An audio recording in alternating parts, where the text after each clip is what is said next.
Picture this.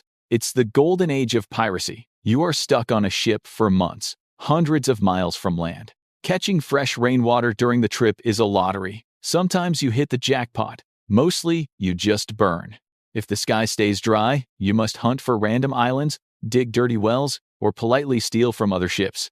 But even with all these pirate life hacks, the fresh water supply eventually runs out. The barrels go dry. So, they have to strategize to survive in the middle of the ocean. And here begins a surprising pirate story.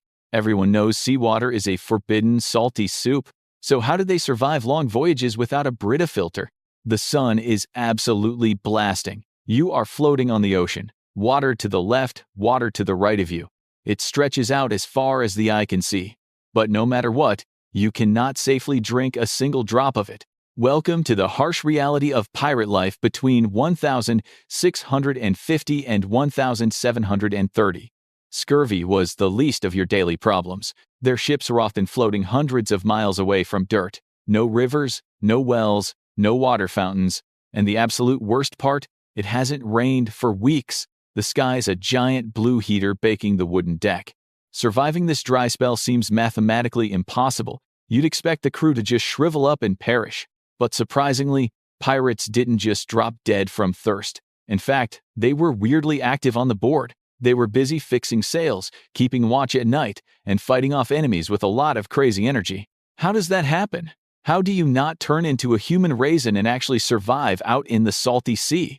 The secret wasn't magic, it was extreme micromanagement. They carefully planned the crew's water supply. Before the ship leaves port, they fill massive wooden barrels and large drums with clean, fresh water. Once the anchor is up, strict rationing begins. Water was measured into tiny daily allowances for everyone.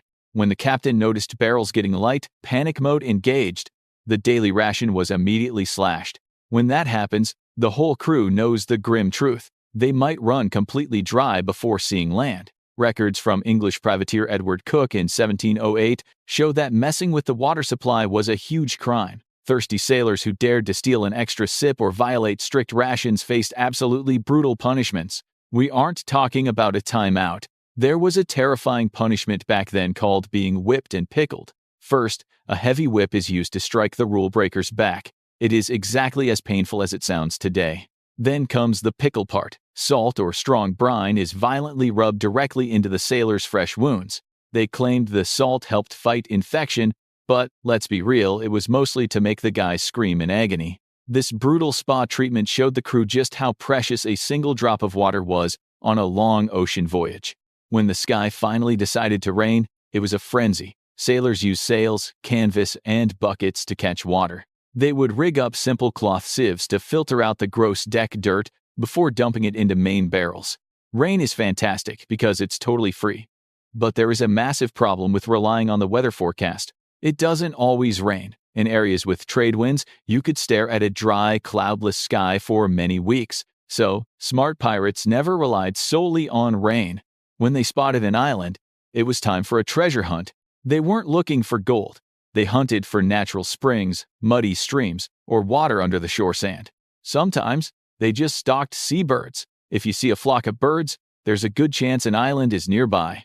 Getting fresh water is great, but storing it on a hot, rocking ship for months turns it into a different beast. Over time, that crisp island spring water gets warm, changes flavor, and starts growing a lovely layer of algae. To make this bacteria soup actually drinkable, pirates used a classic trick, mixing it with a dose of alcohol. Sometimes they used small beer. It's a weak, low-alcohol brew that was ironically safer than the dirty water.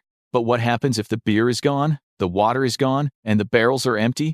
Things get very aggressive. They are forced to look at other ships not just for loot, but as floating convenience stores for drinking water.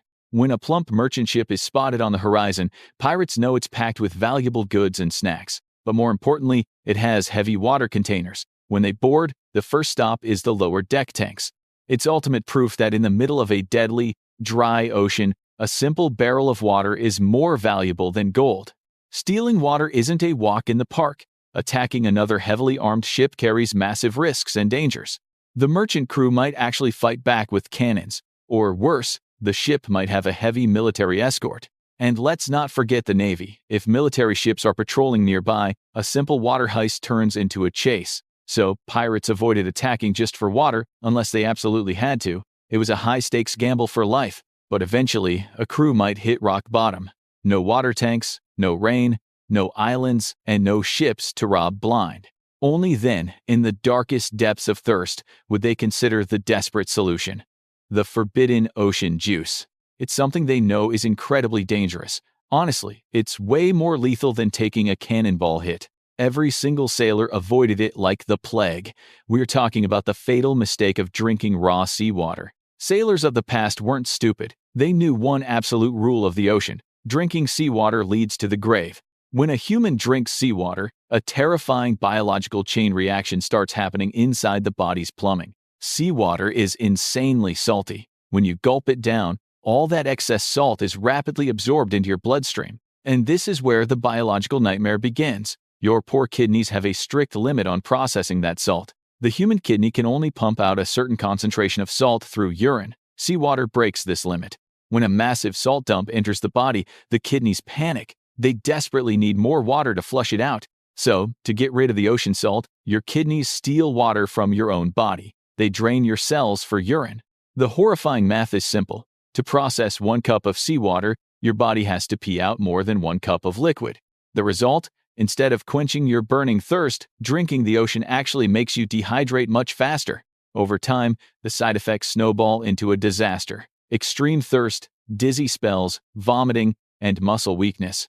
Your brain gets confused, and in extreme cases, the salt overload leads directly to organ failure and a swift death. Pirates knew this salty science very well from brutal experience. Plus, seawater tastes absolutely disgusting. So despite floating on millions of gallons of water, pirates didn't casually scoop it up. They weren't suicidal. But sometimes, you have zero choices left. You can't drink it raw, so sailors tried figuring out how to fix it.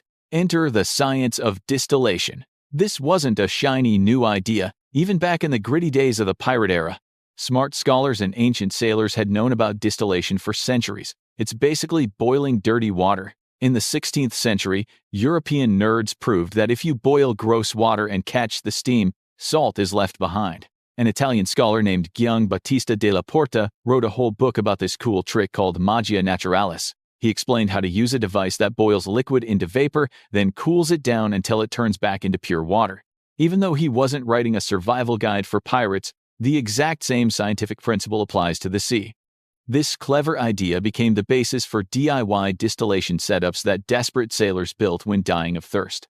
Here is how the pirate science experiment works. You boil a pot of seawater. The salt and sea sludge stay in the pot. The steam rising up is almost pure water. You trap that steam, let it cool down, and boom, drinkable fresh water.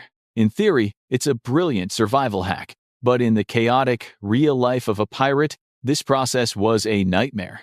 First, boiling water requires a massive amount of fuel, like wood or charcoal, which you don't have extra of on board.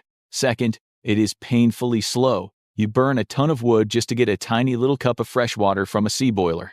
Third, lighting a giant fire on a wooden ship covered in tar and packed with explosive gunpowder is pure insanity. One wrong spark and the ship turns into a fireball.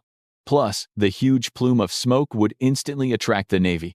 So pirates rarely boiled seawater. They survived by planning ahead, rationing strictly, and hoarding water like gold.